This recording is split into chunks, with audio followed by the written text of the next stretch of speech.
नमस्कार। 17 अगस्त 2025 को ही सूर्य ने एक महीने के लिए अपनी स्वयं की ही राशि सिंह में प्रवेश कर लिया है।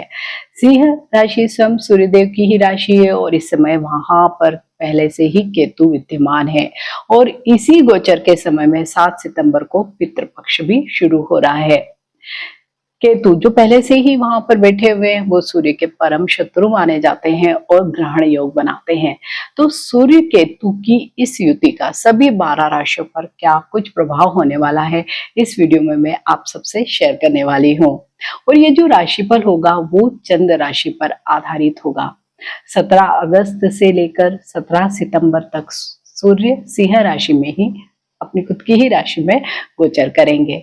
सूर्य जैसे कि हमारी आत्मा के कारक माने जाते हैं, हमारे पिता के कारक माने जाते हैं, सृष्टि के केंद्र बिंदु माने जाते हैं।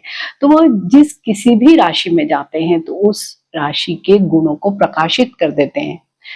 सिंह राशि धर्म की राशि मानी जाती है और ये काल पुरुष की कुंडली के 5वें भाव में आती है। 5वें भाव से हम धर्म का भी विचार करते हैं और ये धर्म त्रिकोण की राशि भी कही जाती है। और यहीं से हमें 5वें भाव से ही पास्ट लाइफ की जो भी पाप पुण्य है, जो भी हमारे संस्कार या विचार होते हैं उनको भी देखते हैं, क्योंकि सूर्य आत्मा है और आत्मा का जो मूल कैरेक्टर या नेचर होता है धर्म ही होता है, ज्ञान को प्राप्त करना होता है।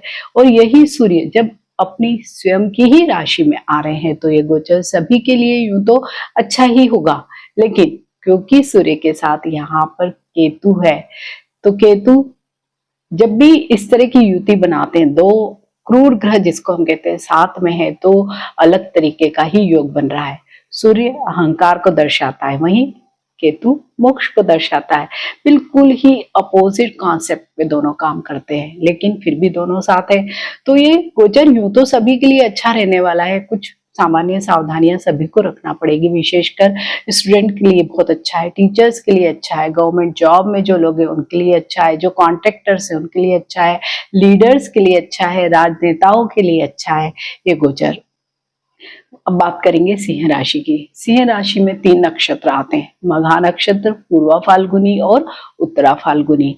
मघा का तो सिंबल ही स्वयं राजगद्दी है, वहीं पे पूर्वा फाल्गुनी एक समृद्धि देने वाला नक्षत्र माना जाता है, उत्तरा फाल्गुनी को भी ऐश्वर्य से ही जोड़ा जाता है। तो इन तीनों ही नक्षत्रों के जो भी संबंध है वो हमारे पितरों से या हमारे फोर फादर से ही माने जाते हैं, क्योंकि मघा के तो देवता स्वयं पितर ही है। वहीं पर पूर्वा फाल्गुनी की जो देवता है वो भग है और उत्तरा फाल्गुनी की जो देवता है अरिमा। तो भग और अरिमा भी पितृलोक के अधिकारी देवता माने जाते हैं। सूर्य हर वर्ष जब सिंह राशि या कन्या राशि में आते हैं तब पितृपक्ष आता है और इस वर्ष भी 7 सितंबर से ही पितृपक्ष आ रहा है। तो 7 सितंबर से ही, क्योंकि तीनों ही नक्षत्र पितरों के नक्षत्र माने जाते हैं, तो पितृ ऋण चुकाने का ही एक समय है। हमारे पास लाइफ के कर्मास है उनको भी चुकाने का यह बहुत ही अच्छा समय होगा। पितृ ऋण को चुकाने का एक अच्छा समय होगा।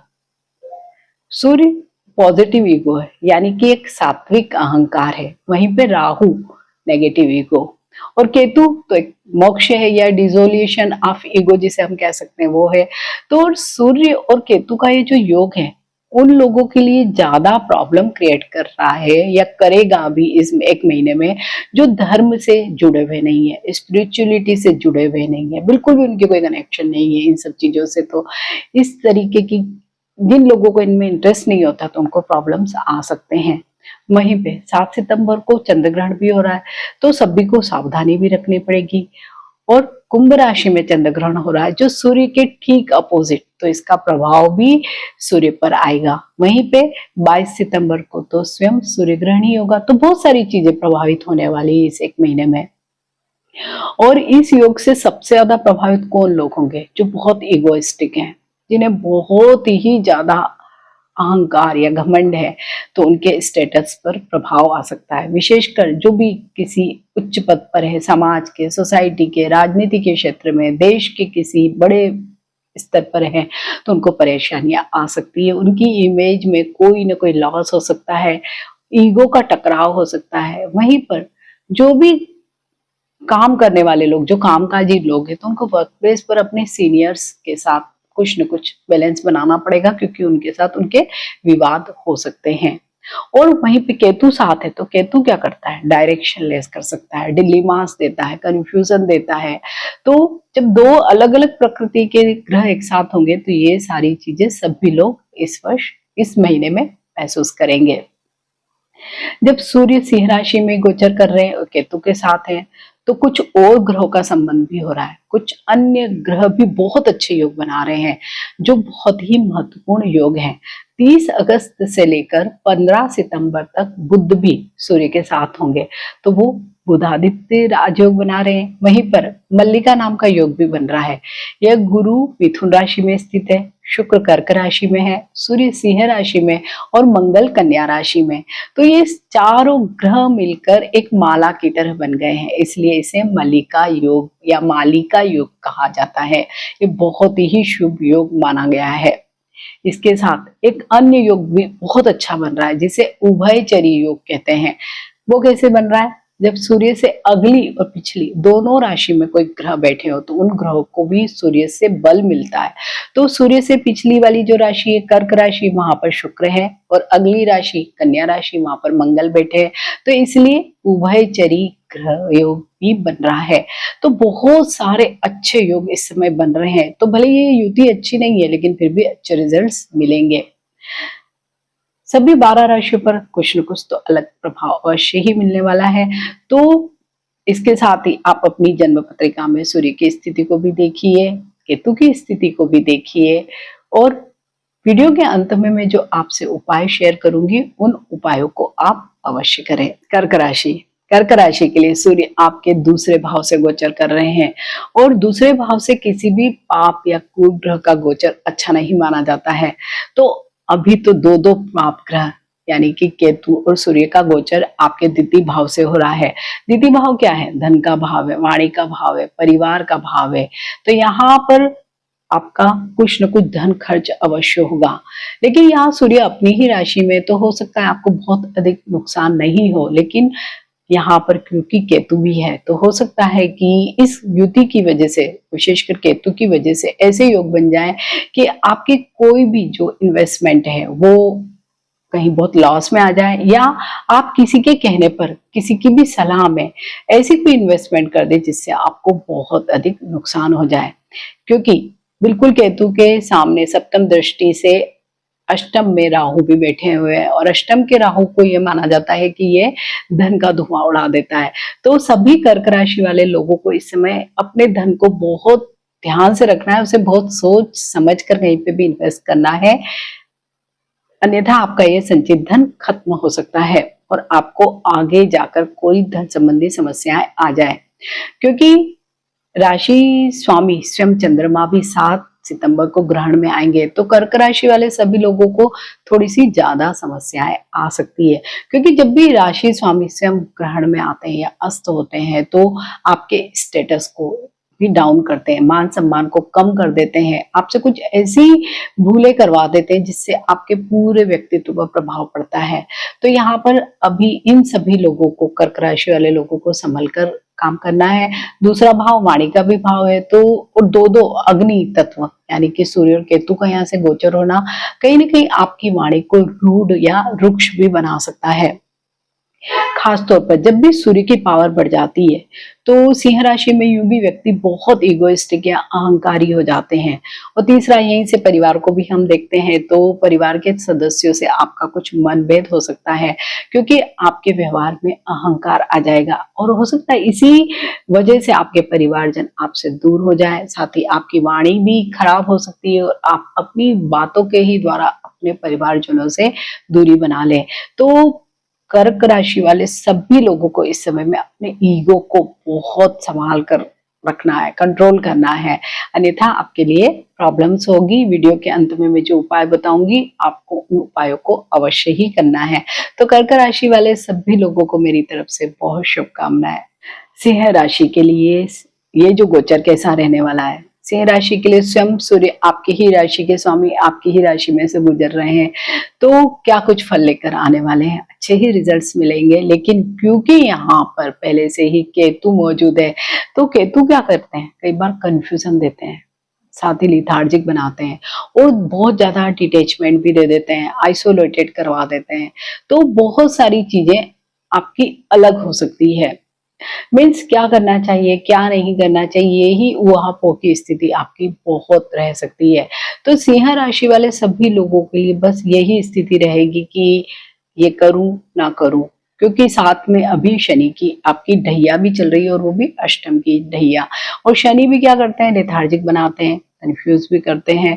तो सिंह राशि वाले सभी लोगों के लिए एक ज्यादा चैलेंजिंग समय यह हो सकता है। हालांकि राशि स्वामी खुद राशि में ही जब गोचर करते हैं तो अच्छे रिजल्ट्स देते हैं। तो सारे आपको संसाधन मिलेंगे, रिसोर्सेज मिलेंगे, कॉन्फिडेंस भी रहेगा। लेकिन जब भी आप कोई काम शुरू करने जाएंगे तो कुछ स्टेप्स लेंगे, हो सकता है कि फिर आप बैक स्टेप्स भी ले जाएं, कंफ्यूज हो जाएं, डिलेमा में आ जाएं और स्टेप बैक कर जाएं। तो यहीं पे आपको ध्यान देना पड़ेगा कि जो भी आप काम करें सोच समझ कर करिए, पहले ही एनालिसिस कर लीजिए, फिर डिसाइड करके जब आपने काम करना स्टार्ट किया है तो फिर आप उसे आगे लेकर जाइए। सूर्य यहाँ पे आपके स्टेटस को भी बढ़ा सकता है, लेकिन इसके साथ ही आपके सीनियर्स, उनसे आपका वाद विवाद कर सकता है, क्योंकि आप बहुत ज्यादा इगोइस्टिक यहाँ पर हो जाएंगे। पिता की सेहत खराब हो सकती है और आपकी भी सेहत यानी आपका भी स्वास्थ्य कुछ न कुछ आपको समस्याएं दे सकता है। विशेषकर आंखों से संबंधित कुछ समस्या आ सकती है, आपके लीवर में कुछ प्रॉब्लम्स आ सकते हैं। तो इस समय आप थोड़ा सा अपना खान पान में, फूड हैबिट्स पर ध्यान रखिए। साथ ही सबसे बड़ा जो आपको अभी ध्यान रखना है, अपने अहंकार को कंट्रोल में रखिए। तो आप सभी सिंह राशि वाले लोगों के लिए ये जो समय है 1 महीने का अच्छा ही रहेगा। वीडियो के अंत में जो उपाय आपसे शेयर करूंगी उन्हें अवश्य करें।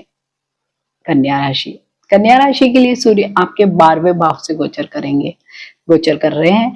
12वें भाव में सूर्य का गोचर अच्छा नहीं माना जाता है, क्योंकि 12वें भाव में सूर्य का गोचर बिल्कुल ऐसे ही होता है जैसे कि जब सनसेट के समय का सूर्य होता है, जिसमें रोशनी तो होती है लेकिन गर्मी बिल्कुल भी नहीं होती है।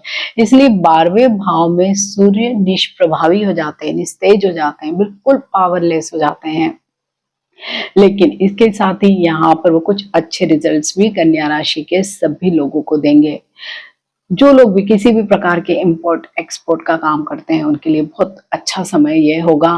और विशेषकर अगर आपको कोई गवर्नमेंट से कुछ किसी भी तरीके कोई डॉक्यूमेंट साइन करवाने हैं या इस तरह की कोई फॉर्मेलिटीज पूरी करवानी, तो वो हो जाएगी, क्योंकि राहु और केतु भी कहीं न कहीं विदेश से आपका संबंध बनाते हैं। केतु तो क्योंकि मोक्ष का भी कारक है और ये 12वां भाव मोक्ष का भी भाव है, व्यय का भी भाव है। तो ऐसे भी 30 अगस्त से लेके 15 सितंबर तक सूर्य आपकी जो राशि स्वामी है उनके साथ ही रहेंगे। तो एक अच्छा योग, बुधादित्य योग भी बन रहा है। तो जो लोग भी travel, transfer, tourism, import export इनसे संबंधित कोई भी काम करना चाहते हैं तो उनके लिए समय बहुत अच्छा रहने वाला है। लेकिन वहीं पे कन्या राशि के लोगों के लिए स्वास्थ्य के लिए भी योग अच्छा नहीं है, क्योंकि 12वां भाव क्या है, व्यय का भाव है। तो व्यय कहाँ हो सकता है, स्वास्थ्य संबंधी समस्याओं में हो सकता है, बीमारियों पर, हॉस्पिटलाइजेशन में, मेडिसिन पर आपका खर्च हो सकता है। आपकी खुद की आंखों में तकलीफ हो सकती है, क्योंकि 12वां भाव आंखों को भी दर्शाता है। वहीं पे सूर्य और केतु का योग आंखों की रोशनी के लिए यूं भी अच्छा नहीं माना जाता है। इसके साथ ही डाइजेस्टिव इश्यूज हो सकते हैं, विशेषकर लीवर से संबंधित समस्याएं आपको आ सकती है। खर्च आपका बढ़ेगा और वो भी स्वास्थ्य संबंधी समस्याओं पर ही आपका खर्च हो सकता है। व्यर्थ की भागदौड़ आपकी हो सकती है। तो कन्या राशि वाले सभी लोगों के लिए वीडियो के अंत में मैं ये जो आपसे उपाय शेयर करूंगी, आप सब लोगों को अवश्य ही करना है। तो आप सभी लोगों को मेरी तरफ से बहुत शुभकामनाएं। सूर्य और केतु के इस गोचर में सभी लोगों को कुछ कॉमन उपाय अवश्य ही करने चाहिए। बहुत ही आसान उपाय है। सूर्य, क्योंकि ये तो प्रकृति या हमारी आत्मा का ही कारक है, हमारा सृष्टि का केंद्र बिंदु है, तो हमको सारी पावर तो सूर्य से ही मिलती है। तो बस आपको अभी इस ग्रहण योग में जो केतु के साथ युति के कारण बन रहा है, आपको पावर लेनी है सूर्य से। वो कैसे ले सकते हैं आप? सवेरे जल्दी उठिए, सूर्य को जल चढ़ाइए, तो बहुत जल्दी आप अपने आप को बहुत एनर्जेटिक फील करेंगे। और केतु क्योंकि हमें डिटेस्ट करता है, थोड़ा सा आइसोलेटेड करता है या लो फील करवाता है, तो वो सारी आपकी भावनाएं कम हो जाएगी और आप एक्टिव फील करेंगे केवल एक इसी उपाय से। इसके साथ ही आप आदित्य हृदय स्तोत्र को अगर पढ़ नहीं सकते हैं तो आप उसे सुनिए। YouTube पे कई वीडियोस आपको मिल जाएंगे, उसको अवश्य ही सवेरे सुनिए तो आपका पूरा दिन बहुत ही ऊर्जा से भरा हुआ रहेगा। इसके साथ ही आप लोगों को केतु के उपाय भी अवश्य करने चाहिए। केतु के उपाय बहुत ही आसान होते हैं क्योंकि केतु के जो भगवान हैं वो हैं स्वयं गणेश जी।